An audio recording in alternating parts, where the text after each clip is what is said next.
I would like to extend a heartfelt congratulations to Miss Heather Nauert.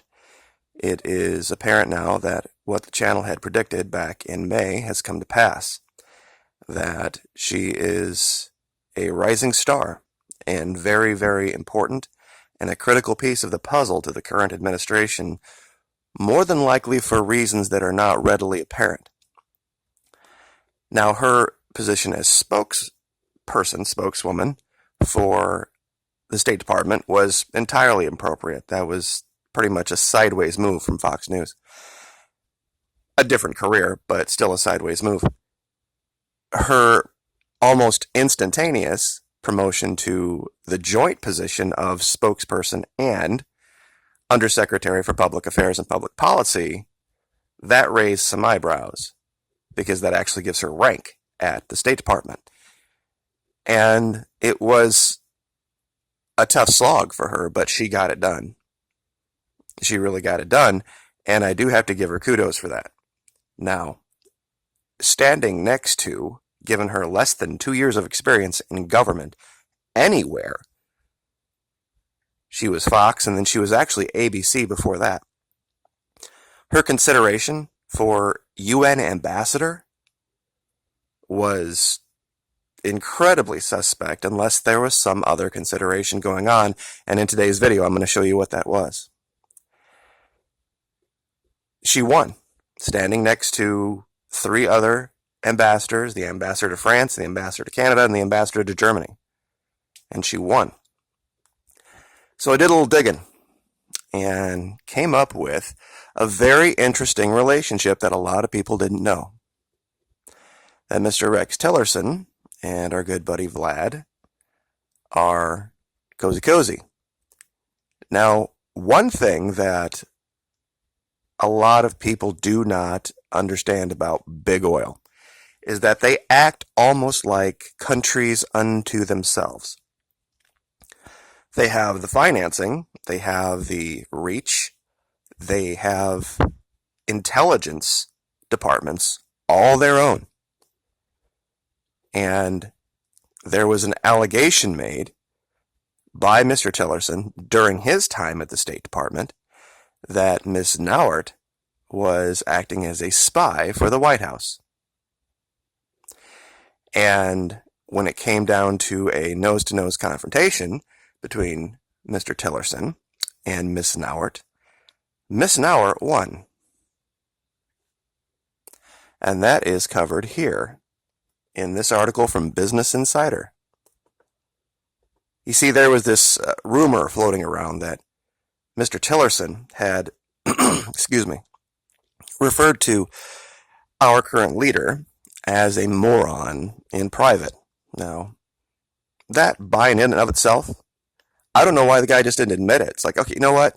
I was frustrated. We were having a difference of opinion and something came out of my mouth. I didn't mean it. Happens all the time. Happens in the military, happens in politics, happens in the private sector. I don't know why the guy just refused to address the story. And this is what kind of ticked off Miss Nauert, because she was continually having to run interference for this. Kind of feel for her on that, because the guy just wouldn't put the story to bed.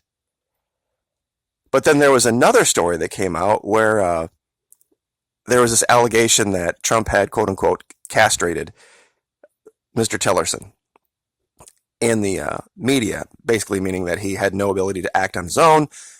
And Tillerson addressed that in an interview with CNN's Jake Tapper, and that actually sent Ms. Nauert over the edge. She's like, why is he addressing that, but not this other issue that I continually get peppered with questions on? So they got into a little bit of a disagreement. And all of this information came out through FOIA in internal emails. And you can read that here. I'll link the article. But basically, it comes down to this, is that Ms. Nauert and Mr. Tillerson did not get along. And for reasons that more than likely Mr. Tillerson was right on about. And when that came out, Mr. Tillerson was shown the door. So, I think we now know a piece, a puzzle of the puzzle of this story, of why Miss Nauert seems to have a bulletproof resume with the White House that she is, having been part of the Fox News apparatus, now acting as an arm of the executive branch. Something to think about. But like I said, not necessarily denigrating her per se. The problem that Mr. Trump has is not her problem. But she's going to have to step up her game and she's going to go play at the UN, because at the UN, they have their own intelligence services. There's a couple hundred other countries, and they're going to be able to dig up stuff. And they're going to find a way to get to the bottom of some things that she was insulated from at the State Department. Now, in other news, last March, I made some videos, a series of videos, after the president announced that he was going to be traveling to the Summit of Americas in Peru, and on his way back, he was going to be traveling to Colombia.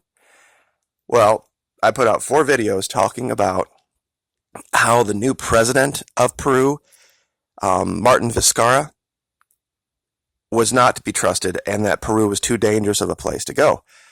Now, I don't know whether it was just they found the same intelligence that I found, or somebody from my channel got to him, or whatever, but he canceled the trip at the last minute.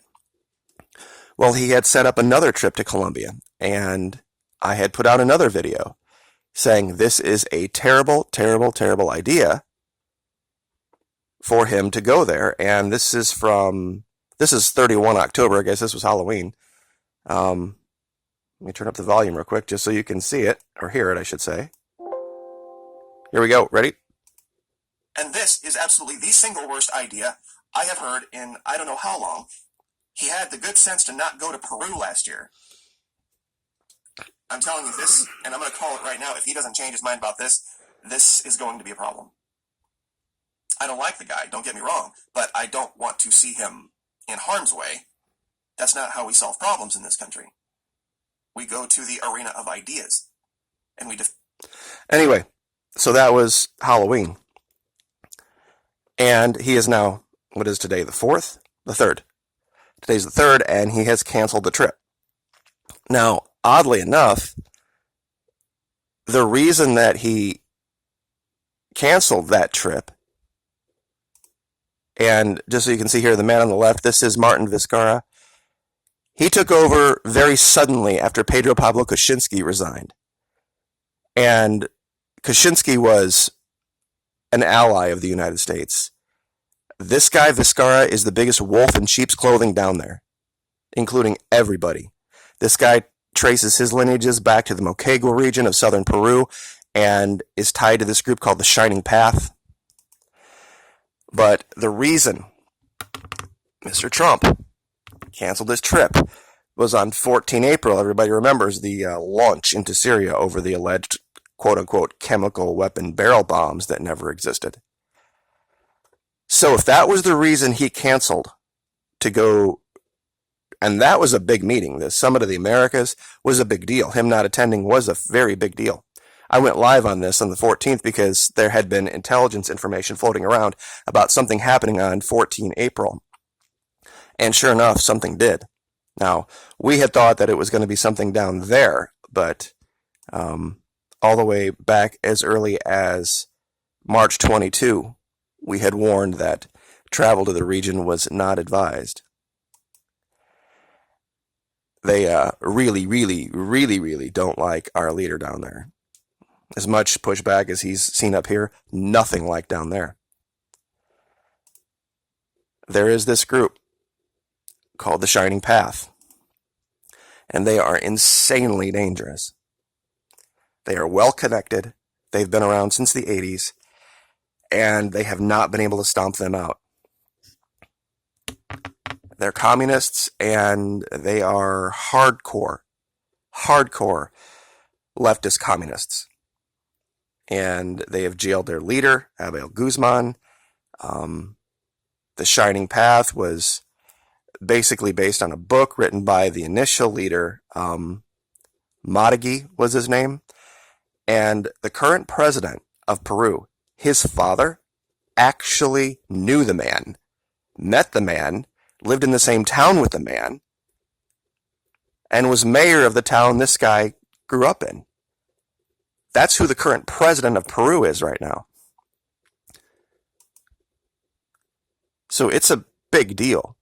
It is a huge deal. So I guess the point that I'm trying to make with this is that if back in March, the reason our president canceled the trip to South America was the eventual military action in Syria that happened in April, if he's canceling a trip now to Colombia that was slated for December, could we be seeing military action again? Perhaps this time it will be South America. Because I can't imagine any other reason why just all of a sudden he would announce a trip to Colombia and then all of a sudden, just a matter of weeks later, just cancel it. Especially given the change in power in Brazil. And I'm wondering if this issue with Brazil, if the guy's not saying he's not going to be part of an invasion just as kind of a sleight of hand to distract people, and that this issue with Duque in Colombia is more than what they're saying. The issue being, of course, him sending 5,000 new troops to the border.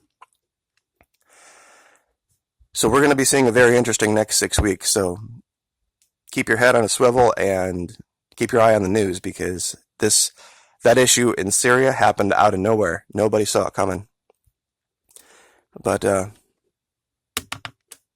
strange times at the White House, and strange times in the State Department, and now the UN.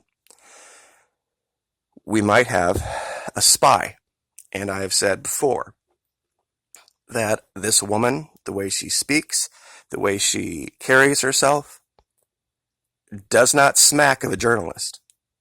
It smacks of alphabet agencies. And it's been a long time for me, but I've been around a few of them in my life. And my ex, my better half, having been a female spook, I lived with one. So, believe me, I know what they're like, and I know how covert they can be. And we'll just leave it there. Like, share, subscribe. Thank you guys so much. Appreciate it. Hope to see you at the Patreon channel, and we'll see you next time. Thank you.